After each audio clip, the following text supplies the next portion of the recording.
Thank you. My husband Doug is right here, and as she said 680 birds, he said 700. So we keep doing it. It's the list you got. You got to work with what I give you. Um, but we keep doing it, so we'll probably die on a trail someday. And what better way to go, you know? So the thing I want to talk about is not just birds, but everything that's out there, from the forest floor litter that you're walking on to something flying above you that you didn't notice because you're busy talking to the friend you're hiking with or whatever. If you slow down, and in particular in our community, there is so much to see that you'd be very surprised. And there's me. So, an important thing for me to emphasize, though, is we use different kinds of lenses, right? And I'm not talking about the binoculars. We see through the lens of our own experience and the lens of our interests. So, if you are a logging contractor and you see a big, beautiful ponderosa, you see maybe in board feet. I don't see in board feet. It's important for you to understand that. But if you're a scientist, you see in terms of how everything weaves together and what's needed for us to protect what we have and the dangers that we have and the complexity and just marvelousness of everything around us. I see through two lenses overlapping. And one would be the lens of an artist. So I may be looking at color and texture and composition and a lot of things like that. And I also see through a lens of faith because I'm a person of faith. So I'm thinking, oh, God made a beautiful world. And that might not be what the scientist says. And it doesn't matter because it's important that we have all of those people with all of those different perspectives because it takes us all working together. To protect our planet. So we're going to look somewhat through the lenses of several different people who are interested in nature. David Suzuki is a Canadian. He's a naturalist. He does a program there, so he might be like the David Attenborough of Canada, has a nature program there. And I'm just going to read this for you as you read along too. The way we see the world shapes the way we treat it. If a mountain is a deity, not a pile of ore, if a river is one of the veins of the land and not potential irrigation water, if a forest is a sacred grove, not timber, if other species are biological kin, not resources, or if the planet is our mother, not an opportunity, then we will treat each other with greater respect. This is the challenge, to look at the world from a different perspective or a different lens. So I wanted to include some thoughts from people of different backgrounds, but this is another one that would be a spiritual perspective, but it's a Native American spiritual perspective. The old Lakota was wise. He knew that man's heart away from nature becomes hard. He knew that lack of respect for growing, living things soon led to lack of respect for humans too. And I think this is just absolutely true, that if you're not paying attention to the miracle that your next breath is, you don't appreciate that in other people around you or in the butterfly that lands in your garden or the bird at your feeder. It's important to take the time to do this. So I like to move slowly and use my senses and think not just what I'm seeing as an artist, but what do I hear and what do I smell and what is the air like and everything that comes together for a nature experience. It makes it fuller. It looks like one of our things has jumped off the top of the page. But this is from Martin Luther King Jr. If we rightly consider every green tree as far more glorious than if it were made of gold and silver. And I don't have the top of it memorized, but it's a perspective.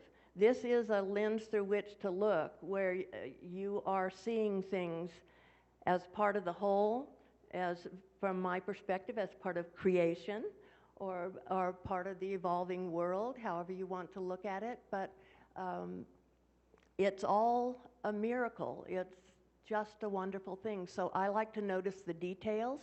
Both of these pictures were taken up at Hart Prairie. I don't know if you're familiar with that, but it's a Nature Conservancy site just below the ski slopes up near Flagstaff.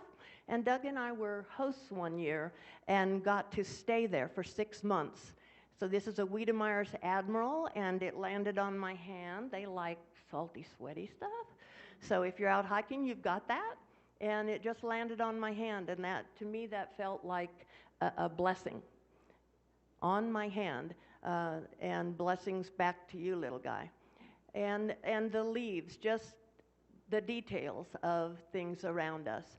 So I'm going to show you some of the stuff and things that, again, I have done in other places in Arizona, and then we'll travel to some other places because we have gone kind of far and wide.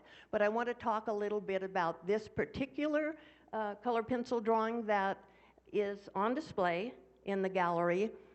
And I did this over that 6-month period. Their meadow doesn't really look like that. What I did is go out every day and look for new flowers that were blooming. And there were flowers that were early spring flowers, midsummer flowers, late into almost fall flowers. So you would never see it like this all together, but this is my collection of what that Hart Prairie represents. And this tiniest white flower at the bottom is called Northern Fairy Candelabra. And it is so small and under so much other grass and things out there that the ordinary person just walking along would never see it. And a lot of the things that are out in nature, the ordinary person, if you're out there aerobically, you are not going to see it. So that's why Doug and I had to stop hiking with our group of friends who were out for aerobic exercise, because if you're stopping to say, oh, look at that flower, oh, look at that bird, you know, it doesn't work. So this is Hart Prairie, a beautiful place that has a stage stop. That was the stop in the late 1800s between the Grand Canyon and Flagstaff. So you would travel that far, stop overnight, and or to refresh your horses or whatever, and go on. And we were up there for several months, and such a wonderful experience. Aspen forest. And we were always in the search for birds, for sure. And here we've got the green-tailed towhee fanning his tail, and the female northern flicker feeding her young in an aspen tree nest. And the other aspen tree nest is the house wren. And if you look carefully, you can see the open bill of a baby at the very bottom of that hole. You see it? This is in Prescott at Willow Lake, and you all are probably familiar with the Cottonwood Peninsula. When the lake is full, the Cottonwood Peninsula looks like this. And every year we volunteer to do the rookery count for the cormorants and the great blue herons. So we do that count and turn in that information. And this year we had to do it by kayak because we couldn't get out to the nests any other way, but oh, it's just a hard job, you know. We suffer for science. So these are things out at Willow Lake, and you can see the 2 great horned owls up in the tree, and they have nested on that peninsula several years. It's always interesting to figure out where they are. Sometimes we're looking for things that are singing and trying to figure out what they are, and Merlin has been a good help to us with that. Recording the songs on our phone, or having our phone listen and tell us what we're hearing, because as I said, we are not scientists, and I'm not an ornithologist. I'm just someone who likes to draw birds. So in order to learn about it, I rely on scientists and appreciate their knowledge. This also, Willow Lake. And does it look intent on hunting? Serious business, you know. Birds got to eat. All of these at Willow Lake, different times of the year, and many, many more. I couldn't put up all the pictures. Doug, how many species have we seen on Willow Lake in the about 7 years we've lived walking distance from it? 218. So that is just our own list, not the comprehensive list for the lake that would be kept, but our list from our casual walks looking for birds. So, and look at the color and variety here. So much wonderful stuff. This tree, one of the things you will notice when you're out in nature a lot and going to the same places over time is that nature is constantly changing. And it's not like a bronze statue. It's not just going to be the same way every time except for some bird poop. This beautiful willow tree is out on the Cottonwood Peninsula, and about 3 of those branches are now have broken off from storms or weight of snow or whatever has happened. It is not nearly as graceful and lovely now as it was then, but someday this tree, and I rely on Doug's photographs for everything I draw, this tree is going to be a drawing, and it's going to have a coyote coming out from behind it. And so look for that. If I live long enough, there's that too. And some more, these also, all from that one same lake. But it's not all birds, and that's important too. Looking at plants in different seasons, and I don't even know the name of this water plant. Someone here might be able to tell me, you scientific types, that has the pink spikes of flowers in the summer, and when fall comes along, it turns this rusty color. But sunflowers bloom late at the lake, and there are a lot of patches of sunflowers, especially on a year when there's good rain, or spaced out enough to support them. This year we had a lot of sunflowers. It was wonderful. And one of the things that I have noticed is in past years I would see in the sunflowers, the end of summer, a lot of monarch butterflies. This year I counted 2. And so butterflies and birds and many other things we love, the numbers are going down. And there are a lot of reasons for that. And one is habitat, and another is pollution, and many, many reasons. The poisons we use. The future of our fragile, beautiful planet home is in our hands. And this is a quote from Desmond Tutu. So, of course, he would have a faith perspective. As God's family, we are stewards of God's creation. We can be wantonly irresponsible, or we can be caring and compassionate. God says, I've set before you life and death, choose life. And I think every scientist that I know would say we ought to be choosing life too, on behalf of all of these critters that depend on us. We are the species that does the most damage to the planet. Aldo Leopold. I love his stuff. And this is one of my favorite photographs that Doug has ever taken. And you may not see it clearly from where you sit, but from the lower corner over here going up that hill, an entire herd of pronghorn. And this is on that, what's the name of the trail, Doug? You can see it from the Peavine, but it's the Iron King, is that what it's called? The other trail? Yeah. So we're walking in that trail, and this is several years ago, that huge herd running up a hill, just breathtaking. But our pronghorn numbers just keep going down because we're building our houses in their home, and they don't move well. So it's something we have to do. We abuse the land because we see it as a commodity belonging to us. When we see land as a community to which we belong, we may begin to use it with love and respect. I love Jane Goodall. And this also, there's a little bit of forest floor litter, and one of our painted lady type butterflies. We have a couple of species of those.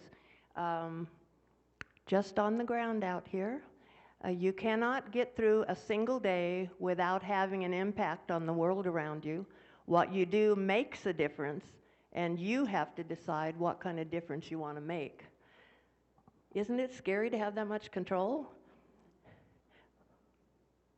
But we can do something about it. This is where I work. We have like an ordinary tract home in a little development in town, and one of these little 12 by 12 sorts of rooms, that's my studio. And so it doesn't look that neat right now, does it, Cynthia? It's got picture frames and all manner of weird things all over the place as we got ready for this show. But this room is where I don't work out in the field very much because animals won't hold still to pose for me. So I rely on my photographer husband to take pictures of things, and those come back to the studio, and I'm able to draw things there on this little drawing table or paint on my easel, either one of those. And if you look on top of the file cabinet, those are my hundreds of colored pencils. They're in cookie sheets because it's the best way I've figured out to organize them, or not organize them, to see them, to lay them out there. So here's some Arizona art, and two of these are in the exhibit. The great blue heron, I had another heron that I put in, but I just want to share some of the Arizona pieces. I especially like this piece of the cactus wren because every artist I know who draws a cactus wren puts it on a cactus, you know? Isn't that like not creative? So we saw it at the bottom of where Madera Canyon in southeastern Arizona opens out and flattens out just as you're going up into the canyon. There are sycamore trees there, beautiful trees, and grapevines growing on them. And this cactus wren was here on this sycamore branch, and there were the last of the sycamore leaves hanging there, and these little tendrils from wild grapes. And I just thought, what a lovely composition that would be. And if you're the artist, you can put your bird on anything you want. I once did a picture from one of Doug's photographs of a red-tailed hawk, really elegant, flying in the sky, beautiful color. And but we lived in California then, and he photographed it flying over the Orange County dump. I somehow didn't think anyone would maybe buy it if I drew the dump. So we went up into the Sierras as part of what their range is there in California, and took some lovely pictures of mountain peaks and put that at the lower part of the picture. So he had a better place to fly, and I sold the piece.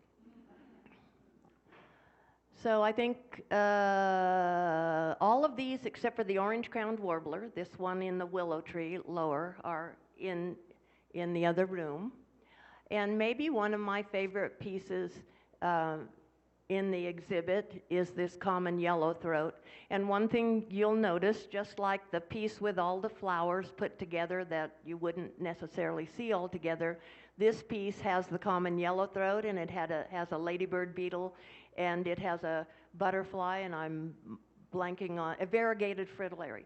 And it was on there on a flower that we photographed, but it wasn't together with this bird. And I like to put some things that belong in a habitat together in this way, just to remind myself that none of the species that are here live in isolation from one another. Okay. The deer, of course, were on the postcard promoting this exhibit. For those of you, how many of you are artists? There are several of you in here who are artists. Oh, you get to define it. If you like to put things on paper or whatever else, yes, okay. One thing I like to tell people is that one color pencil technique is much like doing finger painting when you were in first grade or kindergarten. I fill a bowl full of pencil shavings, and I dump them out on the paper, like around this eagle, and all of that detail to make those clouds is about 3 different colors of blues and grays, just rubbed in with my fingertips, and that's a lot of fun. So it's a way to be playful, but it gives you some really soft effects. You can do that on snow, like in the little rabbit down here, the desert cottontail as well. Here's another Lakota saying that I like. The Lakota could despise no creature, for all were of one blood, made by the same hand and filled with the essence of the great mystery. Luther Standing Bear. I like the concept of the great mystery because if you're a person of faith, or you're an indigenous person, or you are a scientist, or you're one of those guys counting the board feet, it really is a mystery how all of the wonderful things have come together in our world. So sometimes we don't get the answers about it, we just celebrate it. This is if you can see there, it says 2002. This is an illustration I did for a magazine in California. It was an environmental magazine that a nonprofit had there. And I decided since I had some spiritual quotes, I decided to include one from Edward Abbey. I wouldn't consider him a spiritual person, but here he goes. So this is where we start with the pictures beyond Arizona. Wilderness is not a luxury, but a necessity of the human spirit. And I really believe that. I think we need food, we need air, and we need water. But in order to be fulfilled as people, we also need beauty. I think it's a survival essential, in much the same way that we need love. Babies don't thrive without love. A lot of studies done about that. I don't think people thrive without beauty. Okay, so Ohio is one of our favorite places, mine even more than Doug. There is a birding event in the spring called the America's Biggest Week of Birding.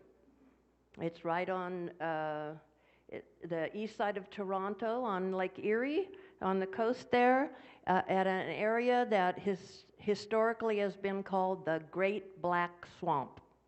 A lot of it has been drained and turned to agriculture and so forth. But they have this birding event every year, and it is amazing because birds that are migrating that time of year stop on the shore of Lake Erie before they fly further and feed and sustain themselves so they can get across the lake. So there are just hundreds of birds, and in particular warblers, and I'm crazy about warblers. So you'll be walking down a boardwalk through this swamp area, and a prothonotary warbler will be sitting on the rail next to you. You know, that kind of thing. It's just an up-close and ecstatic experience. Some more pictures from that place. And some of the birds, like people back there wouldn't think that a blue jay was terribly exciting, but for those of us who don't have them in our yards every day and at our feeders, that's a pretty neat thing. I really like seeing their very ordinary birds. So here are a couple of the pieces that I did after that visit. The woodpecker with one of the kinds of oaks that is back there. And the little yellow-throated sparrow, a white-throated sparrow with a little yellow in front of his eye there, looks a lot like our white-crowned sparrow in many ways, only it has that throat as well. And Doug and I were on one of these boardwalks, walking through this swampy area that would be too damp to actually walk on. And the little violets were blooming, and the wild geranium, their variety there. And he was just down in that with branches that were rotting and so forth. And I liked that, just that little 1 square foot of beauty. Song sparrows we have here, obviously. All of you have probably seen song sparrows, but this one was taken back in Ohio in the spring there. And these are pods from milkweed, the species that they have there. And he was actually sitting on that and singing as we went around Howard Marsh. And I thought how perfect. It's spring and everything in this picture is brown because there are so many things yet to awaken. And this other piece, they have redbud trees back there. I'm from California and I've done a lot of hiking in the Sierras, so I'm very fond of redbud trees. They have western redbud. This is the eastern one. They look alike to me, but who cares? They're beautiful. And one of the warblers they have there is the black-throated blue warbler. So I drew this picture after being back there to donate to them to help the Black Swamp Bird Observatory that sponsors this event. And I've donated several pieces to them since, because for any of you who are like me and you have more time than you have money, anybody like that here? Yeah. Well, a lot of retired people are like that. I have time more than money, so I can draw a picture and send it to them, and they can sell it for a few $100s, and they can use the money, and it didn't cost me anything but the colored pencils. So it's a win-win, and it's a lot of fun doing that. So we went on a trip. Field Guides is one of the bird guide companies. We happen to be fond of that company because, does anyone know Micah Rigner? Anybody here? You do. Yeah. Micah, Doug and I got to know when he was 12 years old when we went on some birding trips with his parents, and he and his brother. And at 12, Micah knew more about birding than I know now after many years of trying to learn stuff. It's just brilliant, and he works for Field Guides, so we go on trips that he leads. And so this was a Florida trip, and these are some of the things that we saw there. And excuse me, I'll mention that the purple gallinule, this red-beaked wild-looking bird down in the bottom corner, not the alligator.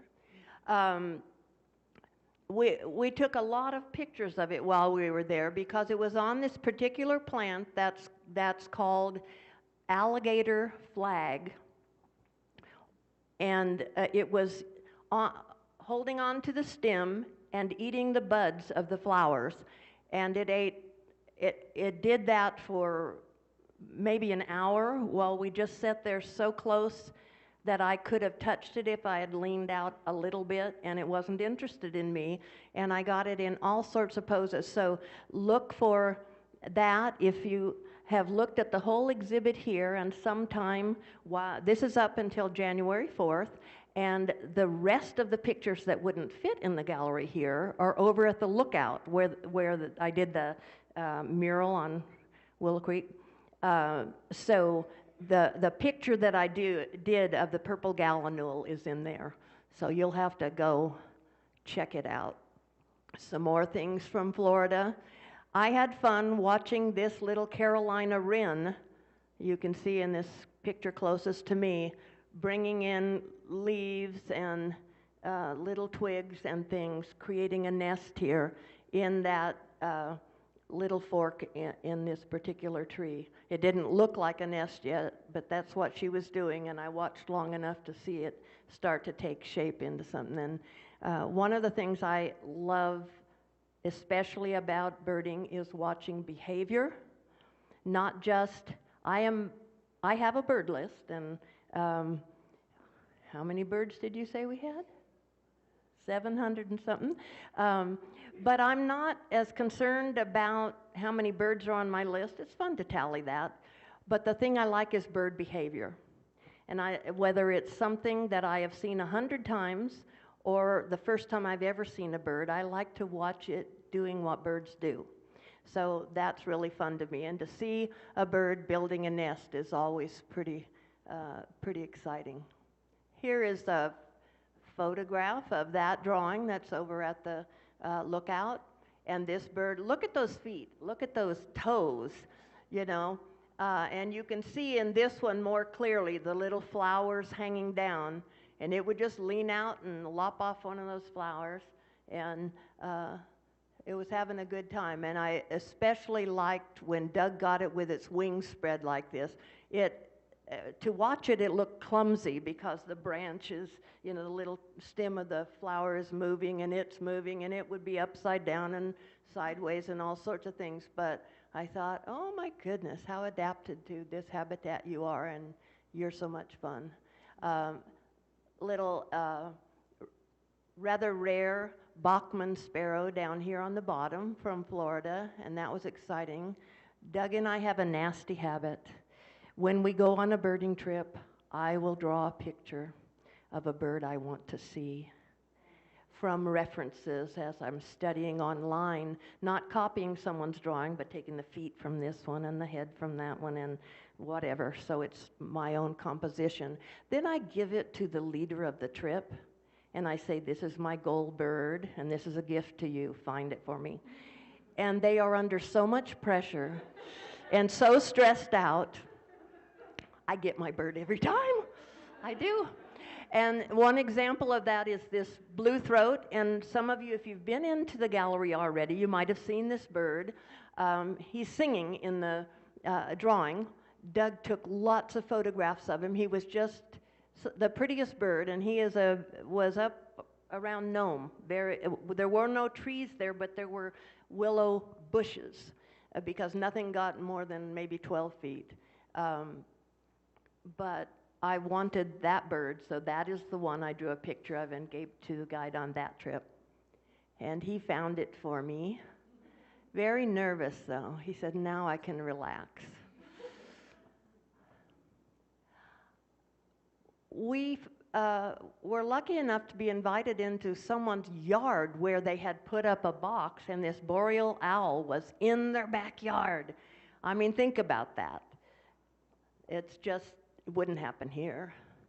But I want you to look at the muskox. Do you see all the little dots on the muskox's hair? Little light dots? If you can see them from where you are, those are mosquitoes. Yeah. I took a picture of Doug, too, with kind of the same coating, and yeah.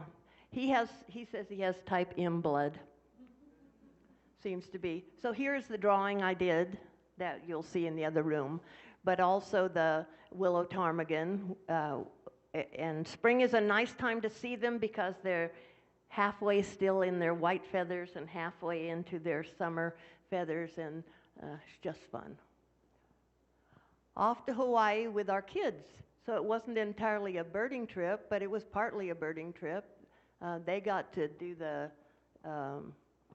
swim and boogie board stuff, and we got to go look for birds.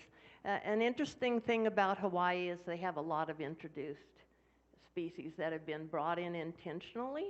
So like the Japanese white-eye, the little yellowish bird there at the upper center with the distinct white eye ring, people came from Japan to settle in the islands, and they brought them in cages because they have a beautiful song. So it was a prized songbird, but now they're loose all over the island. So we saw a bunch of those, and the bird on the far side here is called a white-rumped shama, and it's from Southeast Asia, and it also has a beautiful song, and that's why it was brought over by people who came from those areas. And the rooster doesn't have a particularly beautiful song. You've probably all heard them, right? But Doug and I liked the idea that the red junglefowl are all over the islands, and they're running free. They're not in someone's chicken coop. And the thing we thought of, they too were brought by Polynesians, I think, first in their canoes or boats, whatever transport they had, as they wanted to settle. But what I think of when I look at this bird is if you were out in the wilderness somewhere and you saw that, and you didn't know it was just the chicken that his girlfriend gives you the eggs, that's a pretty spectacular looking bird. It's a beautiful bird. So sometimes the things that are common to us, we don't appreciate as much as we should. And I thought, you will see an acrylic painting. Did we get him over to the, no, we did not get him to the lookout. I did a painting of him, and I put it in a very ornate, gaudy, gold carved frame, an expensive frame, because he looks so arrogant. He looks like he thinks he's the king of the island, and so I wanted to give him that credit. There's the picture. So, ornate and gaudy, as I said. And here is the little wide-eyed, Japanese white-eye. And we actually saw them in the hibiscus. And I thought this was really neat that that little yellow bird blended in so well to those blossoms. And I really wanted to draw flowers while I was there too. So, on to Sonora, Mexico. This is a trip that we took with Micah Rigner and with Eric Moore. Anybody know Eric Moore? Everybody knows Eric Moore. This was during the waning days of COVID. And so people were starting to travel again, but Field Guides was not doing paid trips. They weren't doing trips, but Micah still needed an income. So Doug and Eric and I went with Micah to Sonora, Mexico in his vehicle, and we had a wonderful trip with just 3 of us with Micah and saw fabulous things. So you will see the black-throated magpie jay on the far side here is in a piece that I have in the other room. So look for that, and I think this particular hummingbird is there also. But it's just an awful lot of fun to go to a place that is not your ordinary home turf and see actually these black-throated magpie jays are just in everybody's yard, like a scrub jay might be here, and nobody thinks it's a big deal. My gosh, it's got a tail so long it looks like it's streaming a flag beyond it. And this is the picture I drew from that bird, which you will see in the gallery. And I made Doug go around the whole town, this little town called Los Alamos, a little kind of colonial-looking place, and take these architectural pictures so I could put my birds on things, since they actually were in town and it was a city bird. So I love this little fence post, I guess that's what they would call it. Just beautiful architecture, beautiful flowers, and a really noisy bird. You know how jays sound. So from the spiritual perspective, God had a sense of humor when he gave a bird this beautiful, a hoarse, cranky sounding voice.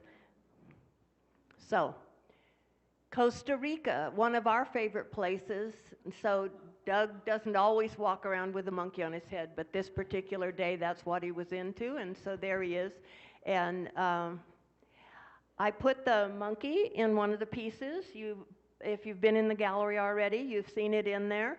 It's the focal piece, the only acrylic in the exhibit, and everything in it is from Costa Rica.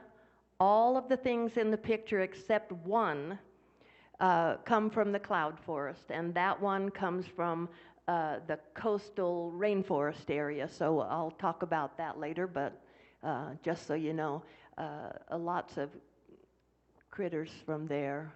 This crocodile was beside our boat, and he looked hungry. They asked us not to hang our hands over the edge. So I guess they knew that from experience. So here's that big piece. You can see the monkey, and you can see the resplendent quetzal, and all these many other things. And I would like you to take the time to read what I've handwritten down the center of that. I designed it so that if you looked at it at a distance, the writing wouldn't be distracting. You could look at the animals, and it's almost like a wreath around the edge. This is a wild avocado tree, and those are all things that grow on trees or climb on trees or are there for one reason or another. Different kinds of orchids and lichen and wonderful things. See how many of the things you can find in the picture. The title of it is Surely We Owe the Earth, and that is what the writing in the center is about. And that's why I'm here today, and that's why I do artwork. So if you took the time to read it, you would know where my heart is. Peru, oh my gosh. We love Peru, the times we didn't have altitude sickness. Doug doesn't get altitude sickness, and I think this is entirely unfair. Just not fair at all. I did, and they make you tea out of coca, not the coca, but the cocaine, coca. Yeah, but it's not refined into something that's illegal. It's supposed to make you feel better if you've got altitude sickness. That didn't work. So wonderful experience we were on canoes going down rivers in the Amazon, and this is what the bank of the river would look like with these just hundreds of butterflies out there sitting in the mud going, oh, this is so fun.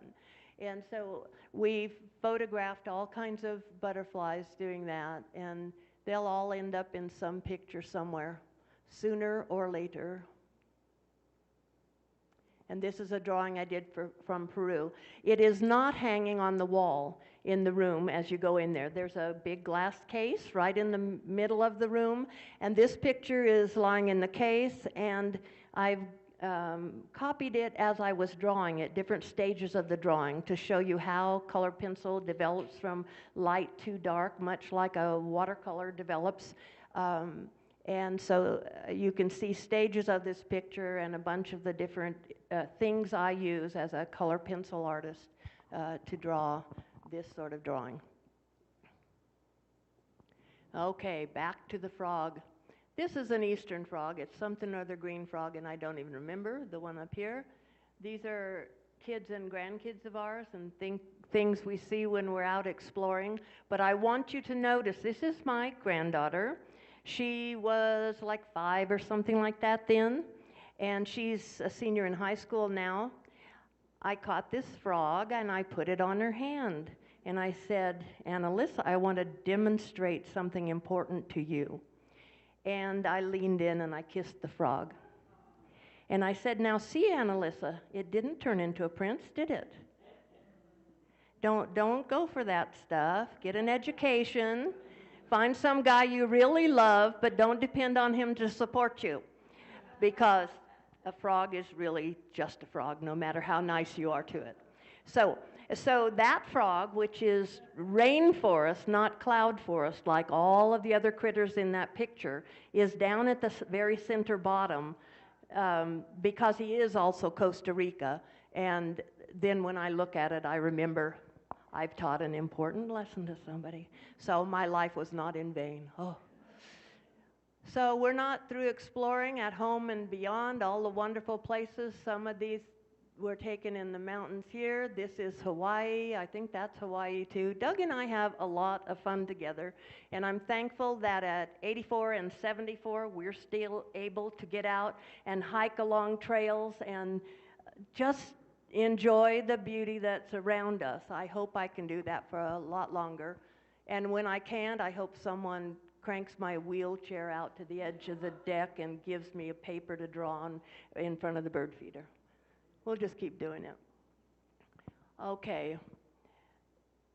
This is, the name fell off the bottom. Somehow this different than my projection. But it's Katharine Hayhoe, if you're familiar with her. She is a climate scientist. She's also a Christian, so she has that balancing both worlds perspective that I like, because what I see in society now is that there are people who don't trust scientists, and there are people who are leery of people on the other side, and all people of goodwill have something to bring to the table to make the world better. So this is her perspective. It's a common perspective that science and religion are mutually exclusive, but there are many scientists who would consider themselves to be spiritual people. Not only that, but in the case of climate change, a scientific issue with strong moral implications and difficult decisions to be made. It's essential to connect the science to our values. And for many of us, our values come from our faith. And not all of us. There are wonderful people of all faiths and of no faith at all. It's not a condition, qualifying condition, but it's important that we all work together, whatever lens we are looking through. Another quote from indigenous people, this is Apache. We must remember that our actions today will shape the world that our children inherit tomorrow. Gosh, there's nothing more important probably that you could take away from this. Your actions have power. They affect people coming up behind you. If you love your children and grandchildren and children you will never meet, you'll do something now. This is again, Annalisa, whose mind has been warped by the kiss of a frog, but out at Willow Lake, that's where we are. So it is a beautiful world full of an endless number of life forms.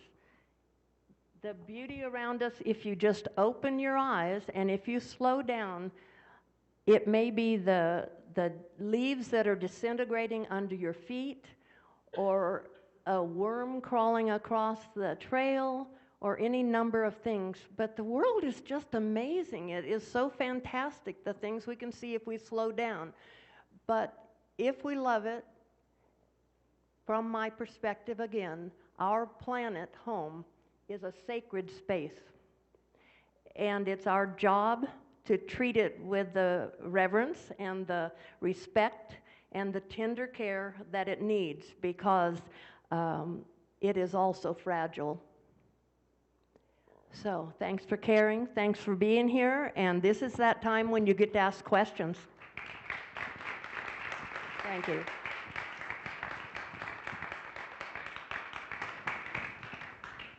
I'll pass the microphone around.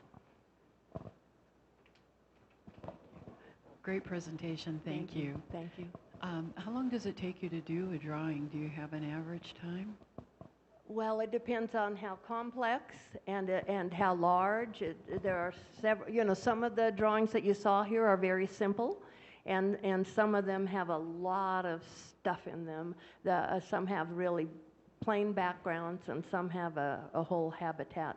But I would say that many of the drawings that are in the gallery that are, say, mid-size, that have a fair degree of detail in the branches or flowers or whatever, might take me about 60 hours. It's a color pencil is a slow medium because it builds up in layers. You put lighter colors and then darker colors and then more color and then more color, and you build up to the intensity or the darkness that you want. So it's not like watercolor, you know, where you just get the color on there and it's spectacular and some spontaneous things happen and you're done and you've got a bird or whatever it is. It's slow and it's intentional. And for me, I like that.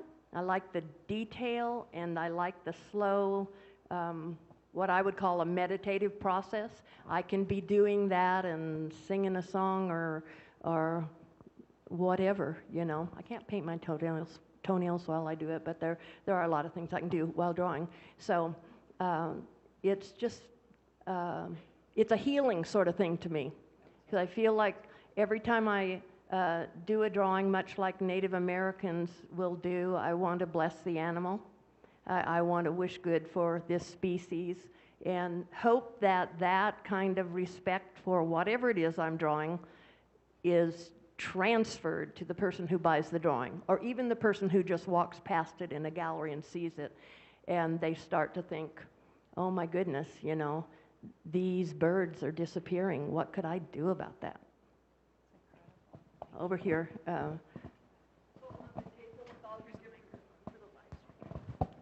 Yes. So the table with all the supplies that you had Yes. that you use, I saw the acrylic spray, like a clear spray, Uh-huh. probably so it doesn't smudge Yes. after you get done. But what do you do with alcohol?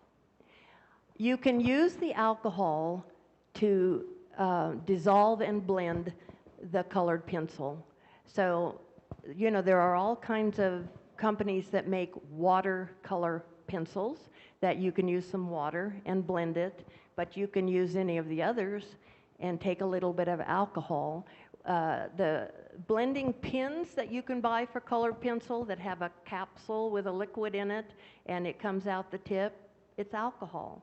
So from my perspective, if I buy a really cheap big bottle of alcohol that I've had in my house for like maybe 20 years and it's still 3/4 full and I use a couple of Q-tips instead of a pen that costs me several dollars and I can do every picture that I'm ever going to create before I die, it seems like an economically good thing. So that's what I use the alcohol for in places where I want a very smooth surface to a certain color. That's one way to do that. So you use the colored pencil and then you use the Q-tip over the colored pencil Yes. with alcohol. Okay, thank you. Exactly.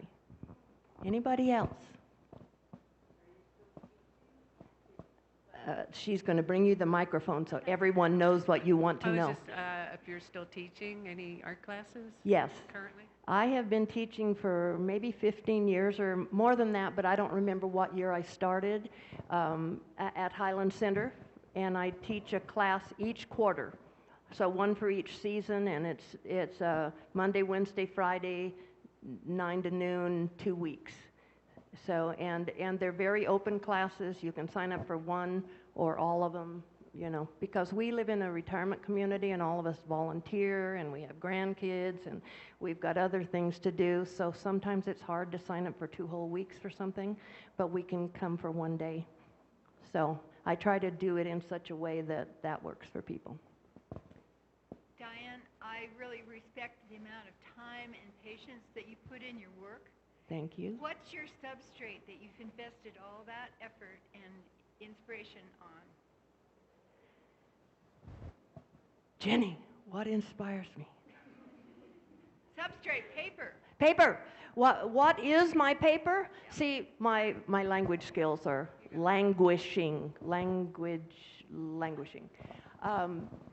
I use Bristol board, and so it's a heavyweight paper. I use Strathmore, and sometimes I can get one that's recycled, and I like to do that if it's a recycled and acid-free. But it's heavy enough that many of the techniques used in colored pencil work on it without digging a hole through the paper. It's called Bristol, B-R-I-S-T-O-L board, and you can get it in tablets or you can get it in individual sheets.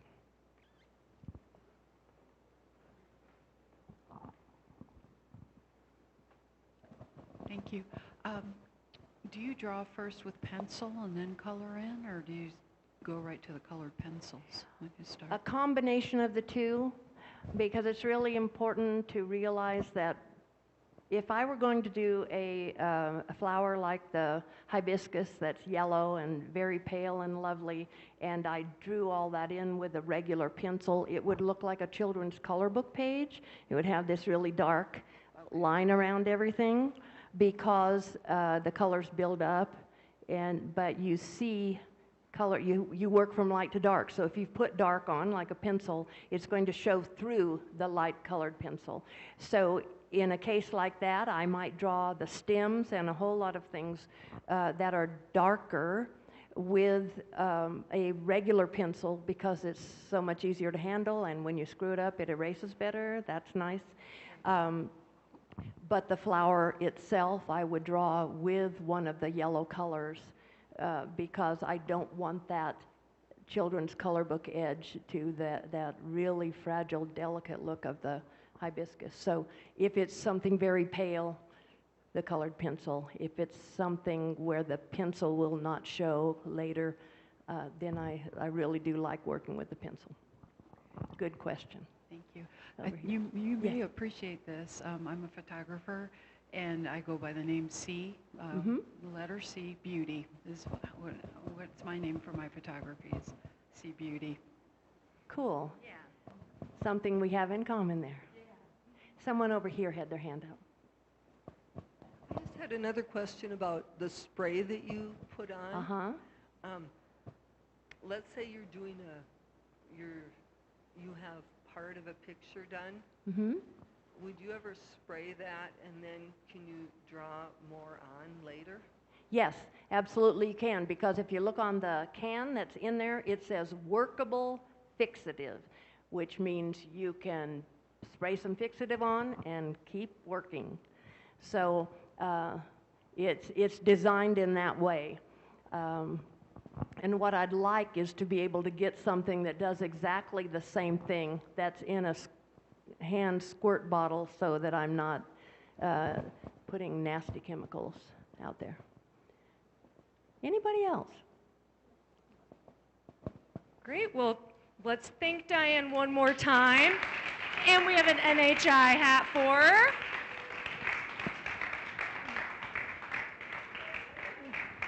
Thank you. We'll have the gallery open, and Diane will hang out for a little bit longer. And be sure to check out the raffle as well.